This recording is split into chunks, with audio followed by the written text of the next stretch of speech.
ಪ್ರಧಾನಿ ಮೋದಿಗೆ ಮತ್ತೊಂದು ಸರ್ವೆ ಶಾಕ್. ಎನ್ಡಿಎ ಸೀಟುಗಳ ಸಂಖ್ಯೆ ಪಾತಾಳಕ್ಕೆ ಇಳಿತ.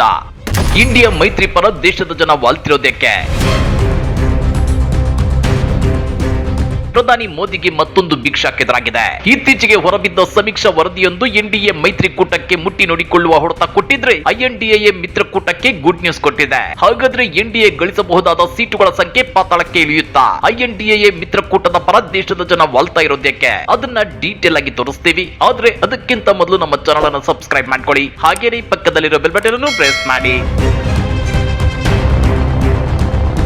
ಪ್ರಧಾನಿ ಮೋದಿ ಈ ಸಲ ದೇಶದಲ್ಲಿ ಎನ್ಡಿಎ ಮಿತ್ರಕೂಟ 400 ಸೀಟು ಗೆಲ್ಲುತ್ತೆ, ಮತ್ತೆ ಕೇಂದ್ರದಲ್ಲಿ ಬಿಜೆಪಿ ಸರ್ಕಾರ ಅಸ್ತಿತ್ವಕ್ಕೆ ಬರುತ್ತೆ ಅಂತ ಹೇಳಿದ್ರು. ಆದ್ರೀಗ ಹೊರಬೀಳುತ್ತಿರೋ ಚುನಾವಣಾ ಪೂರ್ವ ಸಮೀಕ್ಷೆಗಳು ಬಿಜೆಪಿ ಮತ್ತು ಎನ್ಡಿಎಗೆ ಬಿಗ್ ಶಾಕ್ ಕೊಡ್ತಾ ಇವೆ. ಪ್ರಧಾನಿ ಮೋದಿ ಲೆಕ್ಕಾಚಾರ ಉಲ್ಟಂ ಪಲ್ಟ ಆಗುತ್ತಾ ಅನ್ನೋ ಸಂದೇಶ ರವಾನಿಸುತ್ತಿವೆ. ಹೌದು ವೀಕ್ಷಕರೇ, ಲೋಕಸಭಾ ಚುನಾವಣೆಗೆ ಈಗಾಗಲೇ ಡೇಟ್ ಫಿಕ್ಸ್ ಆಗಿದ್ದು, ದೇಶದ ಉದ್ದಗಲಕ್ಕೂ ಎಲ್ಲ ರಾಜಕೀಯ ಪಕ್ಷಗಳು ಹೆಚ್ಚೆಚ್ಚು ಎಂಪಿ ಸೀಟುಗಳನ್ನ ಗೆಲ್ಲೋಕೆ ತಾಮುಂದು ಅಂತ ಮುಗಿಬಿದ್ದಿವೆ. ಒಟ್ಟು 543 ಲೋಕಸಭಾ ಕ್ಷೇತ್ರಗಳಿಗೆ 7 ಹಂತಗಳಲ್ಲಿ ಮತದಾನ ನಡೆಯಲಿದ್ದು, ಏಪ್ರಿಲ್ 19ರಂದು ಮೊದಲ ಹಂತದ ಮತದಾನ ಆರಂಭವಾಗಲಿದೆ. ಹೀಗಾಗಿ ಲೋಕಸಭಾ ಚುನಾವಣಾ ಕಾವು ದಿನದಿಂದ ದಿನಕ್ಕೆ ಹೆಚ್ಚಾಗ್ತಾನೆ ಇದೆ. ಇದರ ಬೆನ್ನಲ್ಲೇ ಚುನಾವಣಾ ಸಮೀಕ್ಷೆಗಳು ಬಹಿರಂಗವಾಗುತ್ತಿವೆ. ಈ ಬಾರಿ ಅಧಿಕಾರಕ್ಕೆ ಬರೋದು ಎನ್ಡಿಎ ಮೈತ್ರಿಕೂಟವೇ ಅಥವಾ ಇಂಡಿಯಾ ಮೈತ್ರಿಕೂಟವ ಅನ್ನೋ ಕುತೂಹಲ ದೇಶದ ಜನತೆಗೆ ಅನೇಕ ಸಂಸ್ಥೆಗಳು ಸಮೀಕ್ಷೆ ಮಾಡಿ ವರದಿಯನ್ನು ನೀಡುತ್ತವೆ. ಅದರಂತೆ ಲೋಕ್ಪಾಲ್ ಸಂಸ್ಥೆ ಕೂಡ ಸಮೀಕ್ಷೆ ನಡೆಸಿದ್ದು, ಮಹಾರಾಷ್ಟ್ರದಲ್ಲಿ ಬಿಜೆಪಿ ಅತಿ ಕಡಿಮೆ ಸೀಟುಗಳನ್ನು ಗಳಿಸುತ್ತೆ ಅಂತೇಳಿ ಭವಿಷ್ಯ ನುಡಿದಿದೆ. ನಿಮ್ಗೆ ಗೊತ್ತಿರಲಿ, ಕರ್ನಾಟಕದಲ್ಲಿ ಈ ಸಲ ಕಾಂಗ್ರೆಸ್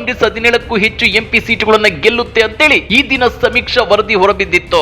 ಅಂದ್ರೆ ಕರ್ನಾಟಕದಲ್ಲೂ ಕಾಂಗ್ರೆಸ್ ಅತಿ ಹೆಚ್ಚು ಸೀಟುಗಳನ್ನ ಗೆಲ್ಲುವ ಹಾಗೆ ಮಹಾರಾಷ್ಟ್ರದಲ್ಲೂ ಐಎನ್ಡಿಎ ಮಿತ್ರಕೂಟವೇ ಮೇಲುಗೈ ಸಾಧಿಸಲಿದೆ ಅಂತೇಳಿ ಲೋಕ್ಪಾಲ್ ಸಮೀಕ್ಷಾ ವರದಿ ಹೇಳ್ತಿದೆ. ಮಹಾರಾಷ್ಟ್ರದ 48 ಲೋಕಸಭಾ ಕ್ಷೇತ್ರಗಳ ಪೈಕಿ ಉದ್ಧವ್ ಠಾಕ್ರೆ ನೇತೃತ್ವದ ಶಿವಸೇನೆ ಈ ಸಲದ ಚುನಾವಣೆಯಲ್ಲಿ 21ರಲ್ಲಿ ಹೋರಾಡಲು ಸಜ್ಜಾಗಿದೆ. ಇದೇ ವೇಳೆ ಕಾಂಗ್ರೆಸ್ 17ರಲ್ಲಿ ಸ್ಪರ್ಧಿಸುತ್ತಿದ್ದು, ಶರದ್ ಪವಾರ್ ನೇತೃತ್ವದ ಎನ್ಸಿಪಿ ಉಳಿದ 10 ಸ್ಥಾನಗಳಲ್ಲಿ ಕಣಕ್ಕಿಳಿಯುತ್ತಿದೆ. ಅಲ್ಲದೆ ಕಾಂಗ್ರೆಸ್ ಈಗ ಸಾಂಗ್ಲಿ ಮತ್ತು ಭಿವಂಡಿ ಕ್ಷೇತ್ರಗಳನ್ನ ಮಿತ್ರ ಪಕ್ಷಗಳಿಗೆ ಬಿಟ್ಟುಕೊಟ್ಟಿದ್ದು, ಸಾಂಗ್ಲಿಯಲ್ಲಿ ಶಿವಸೇನಾ ಮತ್ತು ಭಿವಂಡಿಯಲ್ಲಿ ಎನ್ಸಿಪಿ ಸ್ಪರ್ಧಿಸಿದೆ. ಲೋಕ್ಪಾಲ್ ಸಂಸ್ಥೆ ನಡೆಸಿದ ಸಮೀಕ್ಷೆಯಲ್ಲಿ ಬಿಜೆಪಿ ನೇತೃತ್ವದ ಎನ್ಡಿಎ ಮೈತ್ರಿಕೂಟಕ್ಕೆ ಇದೀಗ ಬಿಗ್ ಶಾಕ್ ಎದುರಾಗಿದೆ. ಈ ಸಮೀಕ್ಷೆಯ ಪ್ರಕಾರ ಎನ್ಡಿಎ ಮೈತ್ರಿಕೂಟವು 21ರಿಂದ 24 ಸ್ಥಾನಗಳಲ್ಲಿ ಗೆಲ್ಲುವ ಸಾಧ್ಯತೆ ಇದ್ದು, ಇಂಡಿಯಾ ಮೈತ್ರಿಕೂಟವು 23ರಿಂದ 36 ಕ್ಷೇತ್ರಗಳಲ್ಲಿ ಗೆಲುವು ಸಾಧಿಸಲಿದೆ ಅಂತೇಳಿ ಭವಿಷ್ಯ ನುಡಿದಿದೆ. ಲೋಕ್ಪಾಲ್ ಸಮೀಕ್ಷೆಯ ಪ್ರಕಾರ ಮುಂಬರುವ ಲೋಕಸಭಾ ಚುನಾವಣೆಯಲ್ಲಿ ಬಿಜೆಪಿ ಗಮನಾರ್ಹ ನಷ್ಟವನ್ನು ಅನುಭವಿಸಲಿದೆ ಅಂತೇಳಿ ಅಂದಾಜಿಸಲಾಗಿದೆ. ಹಿಂದಿನ ಸಾರ್ವತ್ರಿಕ ಲೋಕಸಭಾ ಚುನಾವಣೆಯಲ್ಲಿ ಬಿಜೆಪಿ ಮತ್ತು ಶಿವಸೇನೆ ಕ್ರಮವಾಗಿ 23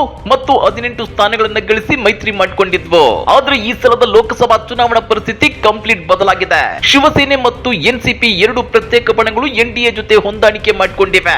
ಮಹಾರಾಷ್ಟ್ರದ 48 ಲೋಕಸಭಾ ಕ್ಷೇತ್ರಗಳ ಪೈಕಿ ತಲಾ 1350 ಮಾದರಿಗಳನ್ನು ಆಧರಿಸಿದ ಸಮೀಕ್ಷೆಯು ಶಿವಸೇನೆಯ ಶಿಂದೆ ಬಣ ಮತ್ತು ಅಜಿತ್ ಪವಾರ್ ನೇತೃತ್ವದ ಎನ್ಸಿಪಿ ತಮ್ಮ ಮತಪಾಲನ್ನ ಸ್ಥಾನಗಳಾಗಿ ಪರಿವರ್ತಿಸಲು ಹೆಣಗಾಡುತ್ತಿದೆ ಅಂತ ಹೇಳಲಾಗಿದೆ. ಹಾಲಿ ಬಿಜೆಪಿ ಸಂಸದರ ವಿರುದ್ಧದ ಜನ ವಿರೋಧಿಯಲ್ಲೇ ಎನ್ಡಿಎ ಭವಿಷ್ಯಕ್ಕೆ ಕಂಟಕವಾಗುವ ಸಾಧ್ಯತೆ ಇದೆ. ಅಷ್ಟೇ ಅಲ್ಲ, ಮುಸ್ಲಿಂ ಎಸ್ಸಿ ಎಸ್ಟಿ ಮತಗಳ ಬಲವರ್ಧನೆಯು ಇಂಡಿಯಾ ಮೈತ್ರಿಕೂಟಕ್ಕೆ ವರದಾನವಾಗುವ ಸಾಧ್ಯತೆ ಇದೆ. ಇನ್ನು ಮರಾಠರ ಅಸಮಾಧಾನ ಬಿಜೆಪಿಗೆ ಈ ಚುನಾವಣೆಯಲ್ಲಿ ದೊಡ್ಡ ಸವಾಲಾಗಿದೆ. ಮಹಾರಾಷ್ಟ್ರ ನವನಿರ್ಮಾಣ ಸೇನಾ ಮುಖ್ಯಸ್ಥ ರಾಜ್ ಠಾಕ್ರೆ ಮುಂಬರುವ ಲೋಕಸಭಾ ಚುನಾವಣೆಗೆ ಪ್ರಧಾನಿ ನರೇಂದ್ರ ಮೋದಿ ಮತ್ತು ಎನ್ಡಿಎಗೆ ಬೇಷರತ್ ಬೆಂಬಲವನ್ನು ನೀಡಿದ್ದಾರೆ. ಅದೇನೇ ಇದ್ರೂ ದಕ್ಷಿಣದಲ್ಲಿ ಬಿಜೆಪಿ ಮತ್ತು ಎನ್ಡಿಎ ಗೆಲ್ಲೋ ಸೀಟುಗಳ ಸಂಖ್ಯೆ ಗಣನೀಯವಾಗಿ ಕುಸಿಯುವ ಸಾಧ್ಯತೆ ಇದೆ. ಅದೇ ರೀತಿ ಇದೀಗ ಉತ್ತರದ ಮಹಾರಾಷ್ಟ್ರ ಮತ್ತು ವೆಸ್ಟ್ ಬೆಂಗಾಲ್ ಸೇರಿದಂತೆ ಹಲವು ರಾಜ್ಯಗಳಲ್ಲಿ ಬಿಜೆಪಿ ಮತ್ತು ಎನ್ಡಿಎಗೆ ಹಿನ್ನಡೆಯಾಗುವ ಆತಂಕವನ್ನ ಹುಟ್ಟುಹಾಕಿದೆ. ಇನ್ನ ಈ ನಡುವೆ ರಾಹುಲ್ ಗಾಂಧಿ ಪಾದಯಾತ್ರೆ, ಕಾಂಗ್ರೆಸ್ನ 25 ಗ್ಯಾರಂಟಿ ಯೋಜನೆಗಳು ಉತ್ತರದಲ್ಲೂ ಕಾಂಗ್ರೆಸ್ ಕೈ ಹಿಡಿದ್ರೆ ಬಿಜೆಪಿ ಗೆಲ್ಲಬಹುದಾದ ಎಂಪಿ ಸೀಟುಗಳ ಸಂಖ್ಯೆ ನೆಲಕ್ಕಚ್ಚೋದು ಗ್ಯಾರಂಟಿ. ಈ ಬಗ್ಗೆ ನೀವೇನಂತೀರಾ? ಕಮೆಂಟ್ ಮಾಡಿ, ವಿಡಿಯೋ ಲೈಕ್ ಮಾಡಿ, ಶೇರ್ ಮಾಡಿ. ಇಂಥ ಮತ್ತಷ್ಟು ರೋಚಕ ರಾಜಕೀಯ ಸುದ್ದಿಗಳನ್ನ ಮಿಸ್ ಮಾಡದೆ ನೋಡಬೇಕು ಅಂದ್ರೆ ನಮ್ಮ ಯೂಟ್ಯೂಬ್ ಚಾನೆಲ್ ಅನ್ನ ಸಬ್ಸ್ಕ್ರೈಬ್ ಮಾಡ್ಕೊಳ್ಳಿ.